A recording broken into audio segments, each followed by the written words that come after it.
Je veux qu'on se souvienne de moi comme d'une diva du début à la fin qui n'a jamais compromis ce qu'elle pensait du racisme et de la manière dont le monde devrait être, déclara un jour Nina Simone, réfléchissant à sa vie avant sa mort en 2003. Partie de débuts modestes, elle devint une pianiste prodige et une chanteuse emblématique.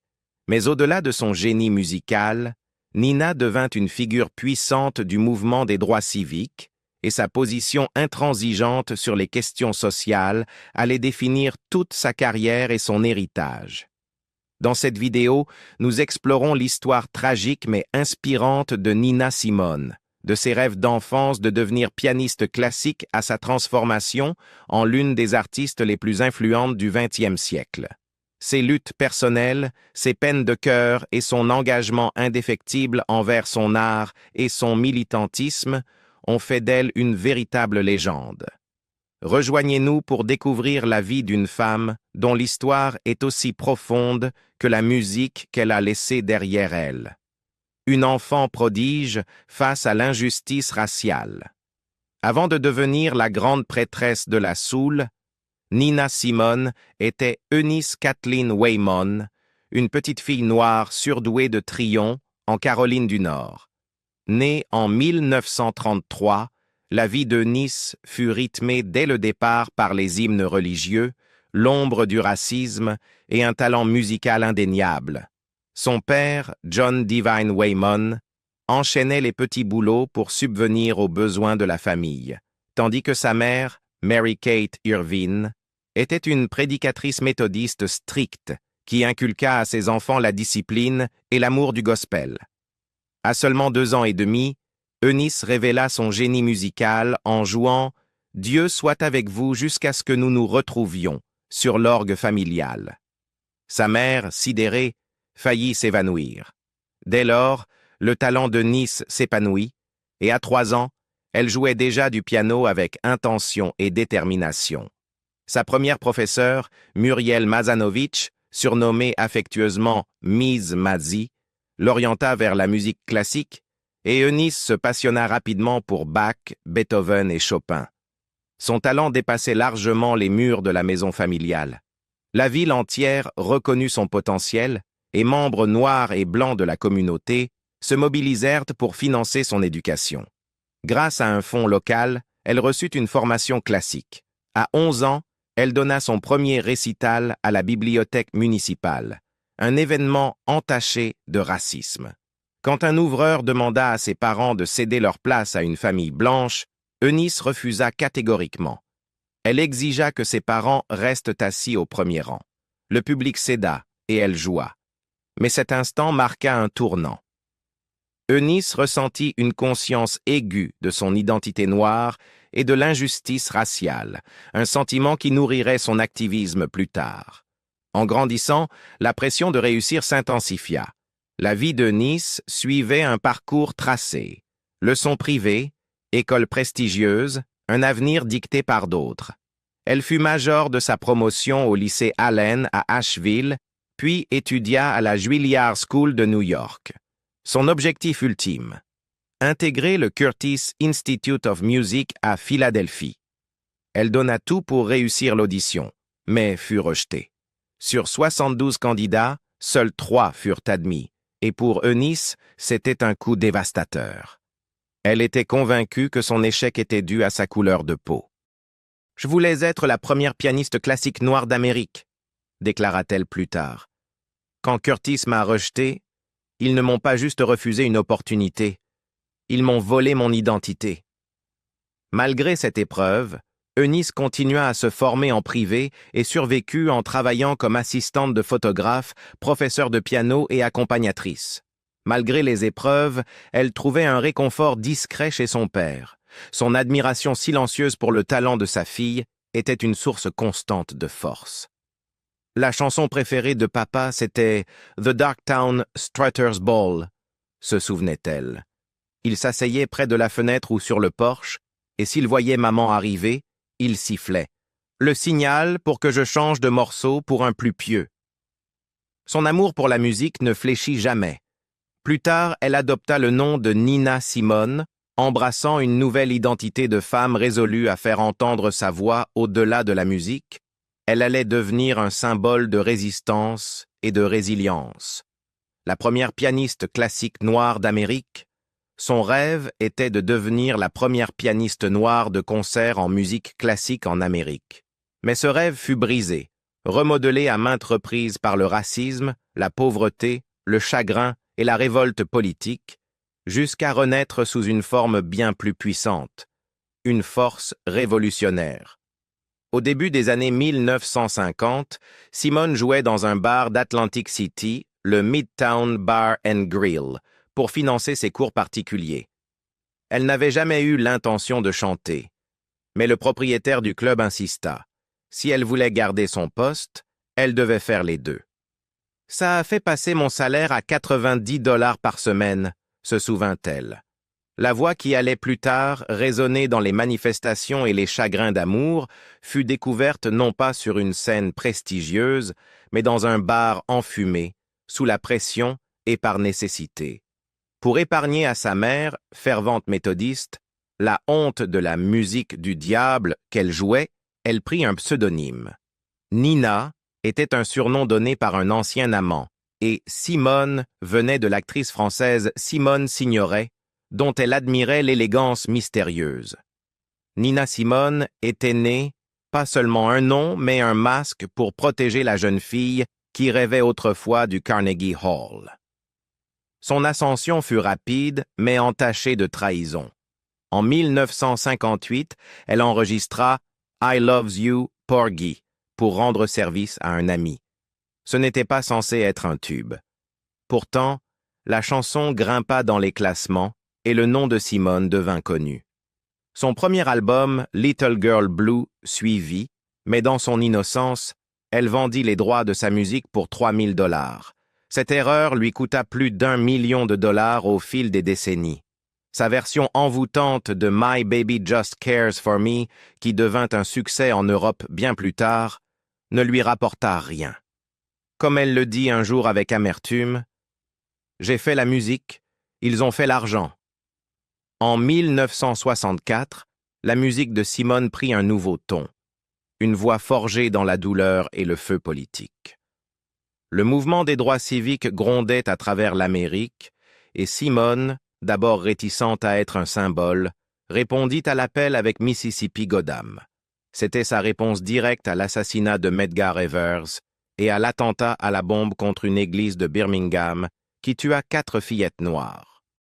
La chanson brûlait d'indignation. « Elle m'est venue dans un élan de fureur, de haine et de détermination », déclara-t-elle plus tard. « C'était comme jeter 10 balles en retour. » Les stations de radio du Sud brisèrent les exemplaires promotionnels et les renvoyèrent en morceaux. Simone ne fléchit pas. Elle s'enfonça davantage dans la lutte. « Moi et mon peuple, notre tour approche », chantait-elle, sa voix tremblant non de peur, mais de rage. Simone devint le son de la révolution. Elle marcha à Selma. Elle chanta pour Malcolm X. Elle idolâtrait Lorraine Hansberry, dont la pièce inachevée To Be Young, Gifted and Black devint, grâce à Simone, un hymne national. « Je me sentais plus vivante à cette époque que maintenant », écrivit-elle dans son autobiographie, « parce qu'on avait besoin de moi et que je pouvais chanter quelque chose pour aider mon peuple. » Mais le monde avait peu de tolérance pour une femme noire en colère, même si elle chantait avec la voix des anges. En 1970, la carrière de Simone aux États-Unis commença à s'effondrer. L'industrie musicale, qui l'avait autrefois célébrée, la rejeta pour ses chansons engagées. Mississippi Goddam, selon elle, avait ruiné sa carrière. Simone s'exila, d'abord à la Barbade, où elle vécut une liaison passionnée avec le premier ministre de l'île, Errol Barrow, puis au Libéria. Elle laissa derrière elle sa fille, Lisa, qui dira plus tard que sa mère avait été abusive, psychologiquement et physiquement. « J'ai été suicidaire », confia Lisa. Elle retourna vivre à New York avec son père. Simone enregistra de manière sporadique. En 1974, elle sortit « It is Finished », puis disparut de nouveau, jusqu'à l'album Baltimore en 1978, un retour discret façonné par Creed Taylor, fondateur de CTI Records. Son génie n'avait pas disparu, mais le feu en elle était devenu imprévisible. Elle pouvait émouvoir une foule aux larmes ou l'insulter depuis la scène selon la soirée. Les années 1980 furent une décennie d'errance. Elle vécut au Liberia, en Suisse, puis en France. Au club de jazz aux Trois Maillettes, à Paris, elle jouait souvent devant de petits publics pour peu d'argent. Certaines soirées étaient transcendantes, d'autres s'effondraient dans le chaos. Parfois, elle était trop ivre pour jouer correctement du piano, racontaient ses proches. D'autres fois, elle quittait la scène après 15 minutes. Ce n'est qu'en Europe qu'elle connut un étrange succès tardif. En 1987, My Baby Just Cares for Me fut utilisée dans une publicité pour le parfum Chanel No. 05. La chanson, enregistrée 29 ans plus tôt, devint un succès surprise. Simone goûta enfin à un moment de joie. Mais il fut bref. En 1988, elle s'installa à Nijmegen, aux Pays-Bas. Un médecin, ami d'un proche, diagnostiqua chez elle un trouble bipolaire. Grâce au traitement et à l'anonymat, elle trouva une paix fragile. Peu à peu, dirent à ceux qui l'entouraient, sa vie commença à s'améliorer. Peu de gens la reconnaissaient en ville. Cela lui convenait parfaitement. Elle déménagea encore, à Amsterdam puis en France, mais les fantômes ne la quittèrent jamais. Elle pouvait être radieuse ou terrifiante, drôle ou hantée. Elle parlait de ses rêves de jeunesse avec amertume. « Je voulais être une pianiste classique », disait-elle. « On m'a dit non. » Dans un monde qui refusait de la laisser être ce qu'elle voulait, Nina Simone devint quelque chose de plus grand. Elle fut brute, intrépide et inoubliable. Sa musique, pleine de contradictions et de beauté, portait les cicatrices de toutes les trahisons qu'elle avait subies. Elle chantait non seulement pour elle-même, mais pour chaque âme refusant de se taire. Sa voix résonne encore, riche, rebelle et déchirante de vérité, amour, colère et le long chemin vers la solitude. Le mot tumultueux est souvent utilisé pour décrire la vie de Nina Simone, et nulle part ce terme n'est plus approprié que dans ses affaires de cœur.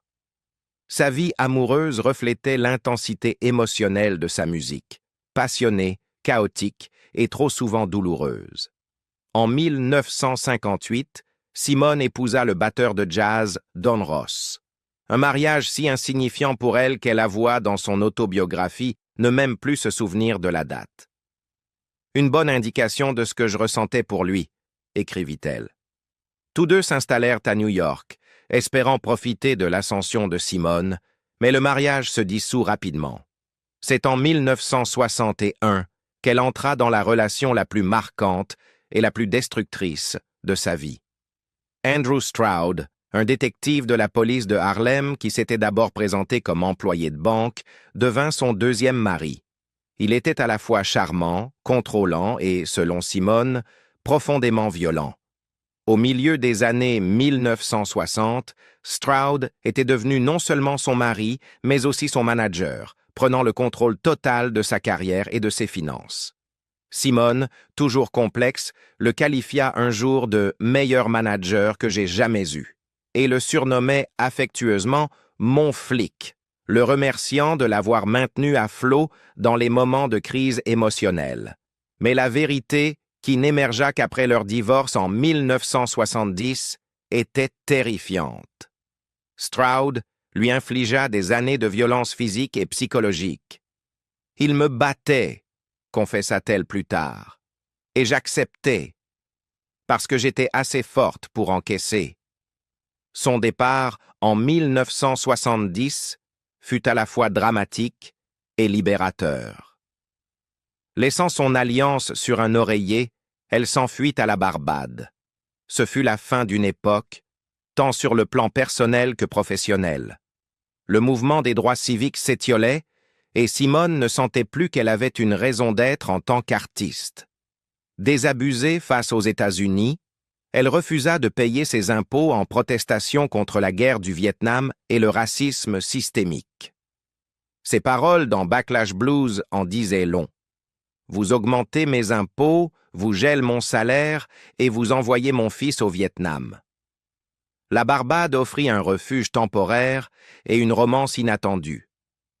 Durant son séjour sur l'île, Simone entama une liaison avec Errol Barrow, le Premier ministre. Barrow était une figure majeure de la politique caribéenne, militant des droits civiques qui mena la Barbade à l'indépendance et réforma l'éducation et la santé. Leur relation était à la fois passionnée et idéologiquement engagée. Sa fille Lisa se souvenait de lui avec tendresse comme du compagnon préféré de sa mère.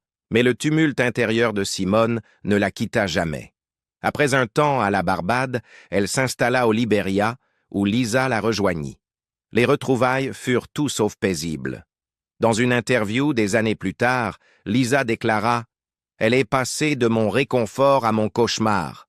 Ma mère était en colère contre le monde entier, et souvent, la seule personne autour d'elle pour en subir les conséquences, c'était moi. » À 14 ans, Lisa repartit vivre à New York chez son père. Leur relation resta brisée pendant des décennies, à tel point que Simone finit par exclure sa fille de son testament. Dans les dernières années de sa vie, Simone se retrouva loin des scènes et des manifestations qu'il avait autrefois définies. Elle s'installa dans le sud de la France et se fit connaître pour ses interviews cinglantes et imprévisibles. À 63 ans, elle confia au magazine Detail avoir vécu une récente histoire d'amour. « J'ai eu une liaison intense avec un jeune Tunisien l'année dernière, mais je ne pense pas vouloir me relancer tout de suite parce qu'il m'a ouverte comme un volcan et ça a failli me détruire. » Cette romance ne dura pas. Son amant ne put rester en France à cause de problèmes de visa, mais son impact émotionnel fut durable. « Ça a duré assez longtemps pour que je ne l'oublie jamais, ça je peux vous le dire », confia-t-elle plus tard à la BBC dans Hard Talk. À ce moment-là, Simone était devenue une légende, à la fois admirée et redoutée. Sa voix, brute, déchirante, rebelle, avait porté les fardeaux de son peuple autant que les blessures de sa propre âme. Sa vie personnelle, marquée par les abus, l'exil et la rupture, reflétait une femme constamment en guerre, contre la société, contre l'amour et parfois contre elle-même. Un dernier chapitre de solitude. Dans ces dernières années, Nina Simone vivait loin du pays qu'elle avait autrefois appelé chez elle. Ayant quitté les États-Unis au début des années 1970, elle n'y retourna jamais, pas même à la fin de sa vie. C'est dans le sud de la France, près d'Aix-en-Provence, qu'elle trouva enfin un semblant de paix en 1993, sous le soleil méditerranéen qui baignait doucement la vie d'une femme ayant vécu avec le feu dans les veines. Simone avait été beaucoup de choses, chanteuse, militante, paria, icône, mais plus que tout, elle était une survivante. Ses combats furent aussi bien extérieurs contre le racisme et la guerre qu'intérieurs. Pendant des décennies, Simone vécut sans le savoir avec un trouble bipolaire et peut-être un stress post-traumatique, subissant des sautes d'humeur incontrôlables, une colère intense et des abîmes de désespoir. Elle a vécu pendant des années avec ces troubles, sans traitement ni médicaments, nota le journaliste David Brun-Lambert, qui révéla après sa mort ce que tant de gens avaient mal compris. Ses éclats et son instabilité émotionnelle, autrefois perçus comme les caprices d'une diva, étaient en réalité les symptômes d'une douleur profonde et tue. Au début des années 1980, Simone toucha le fond. Elle était presque sans le sou, vivant dans un minuscule appartement à Paris. Elle se tenait devant des clubs du quartier latin, invitant les passants à venir l'écouter chanter, se souvenait l'écrivain Alan Light. La femme qui avait un jour électrisé le Carnegie Hall chantait désormais dans des cafés pour quelques pièces, bien loin de la grandeur que son talent méritait. Et pourtant, Nina Simone n'abandonna jamais. Avec le temps, elle commença un traitement pour sa maladie mentale. Les médicaments stabilisèrent son humeur et peu à peu, sa carrière renaquit. Elle revint sur des scènes plus importantes et une nouvelle génération redécouvrit sa musique. Son répertoire fut enfin réévalué et reconnu à sa juste valeur, écrivit Light. Mais les années précédentes avaient laissé des traces. Son rythme de tournée effréné dans les années 1960, sous le contrôle de son mari violent Andy Stroud, avait été destructeur. Elle avait eu recours aux médicaments pour tenir le coup, puis à l'alcool. Bien qu'elle niât avoir été alcoolique, sa dépendance était indéniable. Malgré tout, Simone trouvait un sens à sa souffrance. Je sais qu'elle avait le sentiment d'être seule et qu'elle continuait à se battre pendant que les autres célébraient leur diplôme, déclara plus tard sa fille Lisa. Elle n'a jamais cessé de dénoncer l'injustice. Je pense que la colère de maman, c'est ce qui la faisait tenir. C'est devenu une part d'elle. En 1993, Simone sortit ce qui serait son dernier album, A Single Woman. À la même époque, elle vécut une liaison passionnée avec un homme tunisien qui se termina brusquement. Sa famille ne voulait pas qu'il vienne en France, et la France ne voulait pas de lui parce qu'il était nord-africain, expliqua-t-elle. Même si cette romance prit fin, elle la marqua profondément. « Il m'a ouverte comme un volcan, et ça a failli me détruire, » dit-elle un jour. « Ça a duré assez longtemps pour que je ne l'oublie jamais. » À la fin des années 1990, Nina reçut un diagnostic de cancer du sein, une maladie qu'elle affronta en silence et avec courage. Même alors que sa santé déclinait, elle continua à se produire. Elle tourna encore jusqu'en 2001. Cette même force farouche qui avait alimenté son militantisme et son art la poussait à rester sur scène. Mais le prix à payer devenait visible. Comme le nota un article nécrologique, sa voix devenait plus rauque, mais sa présence restait hypnotique. Le 21 avril 2003, Nina Simone s'éteignit dans son sommeil, chez elle à Carry-le-Rouet. Elle avait 70 ans. Sa mort marqua la fin d'une vie unique, tumultueuse et transcendante.